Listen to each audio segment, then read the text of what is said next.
And it was a performance that, I mean, Sean said it was kind of like years in the making. I mean, they fought in 2020, and then, Cheeto picked up the win by injury or whatever. And I guess it's official. The Sugar State Athletic Commission, they have overturned it. So they came out, folks. They publicly spoke about this? They publicly spoke. He's now I believe 18-0. Yeah, 18-0. 18-0. Still undefeated, champ. Still undefeated. We got to move on to the next part of it, though, because with Sean's victory, we were like, okay, all right, Merab next. Here we go. It's going to be a great story. I mean, he beat his buddy Aljamain. Merab just destroyed Henry Cejudo last month. And then he got on the mic and he said, Dana, air up the jet to Spain. I'm going to fight Ilia Topuria. I said this on Twitter afterwards. Great fight. I don't think that fight should be next. I think that's way like... And Dana pretty much shut it down at the presser. Which, I mean, props to Dana because he loves his champ fights. But like... It's too soon for both of them. It really is. I mean, Ilia hasn't even defended his belt at 45. Sean defended once against a guy who didn't necessarily have to be in this position. Yeah, who was only getting the position. Because, by the way, we didn't even get to talk about this the night of because we were trying to kind of hold it all together for today. Yeah. But I was like, going into that fight, we were kind of like, there was a lot of like little glimpses of Conor in there. Yeah. Even the fight itself reminded me a little bit of Conor because it gave me major Eddie Alvarez Conor vibes, and I wanted to tell you that night, but I held back because I didn't know if he was gonna get the finish like Conor did. Didn't end up getting it. It still was a great performance no matter what, like we said earlier. But like I know you were for like, I don't know if like that night you were feeling the same way, but I know we definitely like alluded to like, does this remind you of something?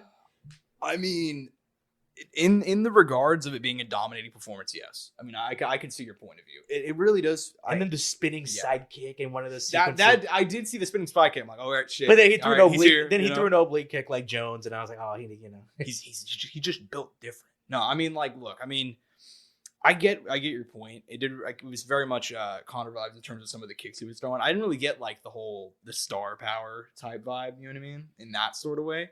But I will say I thought it was cool because he wasn't like Conor on Saturday. No, I mean, it wasn't definitely. If you think about Saturday night and you think about Conor's career too, it's like any time he fought, he was the favorite, the crowd favorite, maybe not the betting favorite, but he was the crowd favorite every single time he fought. Mm-hmm. Sean was getting booed out of the building by those Ecuadorian fans on Saturday in Miami, Florida. I mean, he was. He had some. I mean, he won them over by the end. Oh yeah. But you could just kind of tell that like a lot of them were like, all right, but I'm saying, Cheeto's our boy. That's what I'm calling it glimpses. It's not necessarily everything, but I mean the different colored shorts. Because Conor was one of the first fighters to have green shorts, right? Yeah. Like his own custom short. Yeah.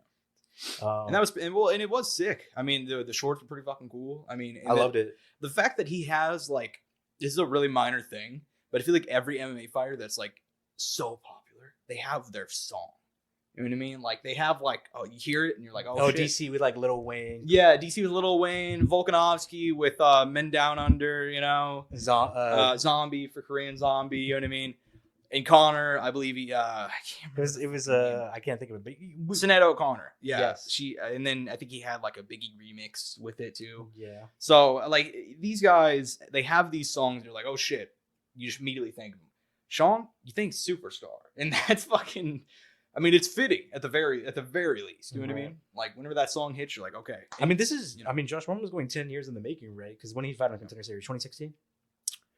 I want to say 2016, 2017. Yeah. I mean, we're getting there, man. Yeah. I mean, 10 years in the making, championship performance, title defense. I mean, how far is it going to go? I don't know. I mean, that night, kind of bring it back a little bit as far as like the fight itself.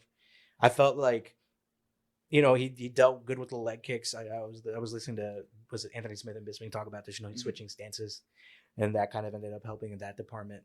But I think no matter what going forward, I mean, that's always going to be like something people go towards. On top of that, there was like, we did see the body shot at the end that Sean felt. And granted, that was in the 5th round, deep. And, it got through and obviously it made an impact. But I felt like even prouder than that, there was a few body shots that made it through. And I could tell Sean did kind of have a reaction to them. Mm-hmm. And I'm kind of like, is that another kind of way people are going to go at him? And another thing that we didn't see that night, no grappling. At all from either one of these guys. Not a single takedown attempt, I think, on either end. Mm-hmm.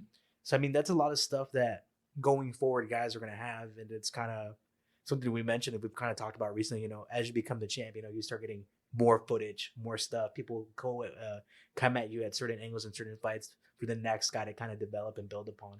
And I'm curious to see how Sean and his team kind of go forward about that and end up working on all that. I mean, look, him and his coach who have been together a long time, they're clearly like, I think that's one thing about that you need as a championship fighter is having like that correct coach and being with. I mean, think about like all the very long time successful champs and kind of the coaches they had.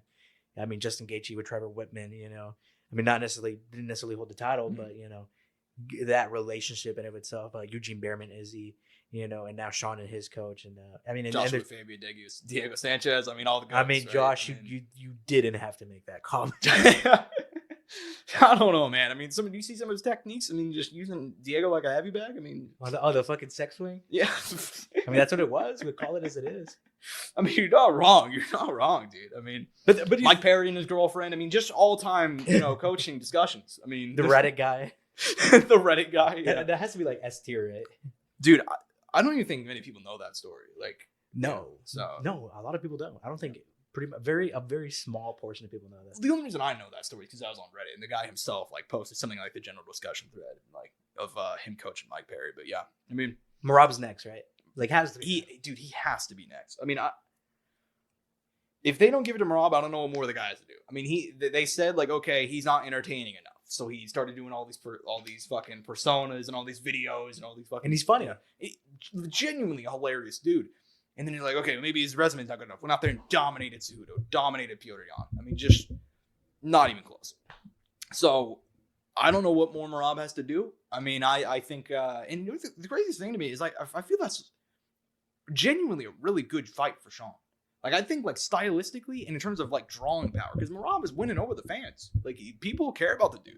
Like, they really do. Like, he's an interesting guy. So, for Sean to kind of like go for Topuria, it's like I don't get the thinking there. Like, a year from now, if Sean's like, hey, I want to move up to 145, I want to fight Topuria, that'd be one of the biggest fights in the sport. I think if they try to do it like in the next 4 or 5 months, they're rushing it majorly. I think it's all about timing. Fighting. I think fighting in general, and pretty much all sports in a sense, it's about timing. Yeah. Because, I mean, look, Sean is still growing. I don't even think he's peaked right. I think he's shown the kind of fan base he has and how loyal these fans can be. On top of that, Ilia is also growing, and it's kind of like at the right time. If you get these guys to clash, it's gonna be the perfect apex. And I mean,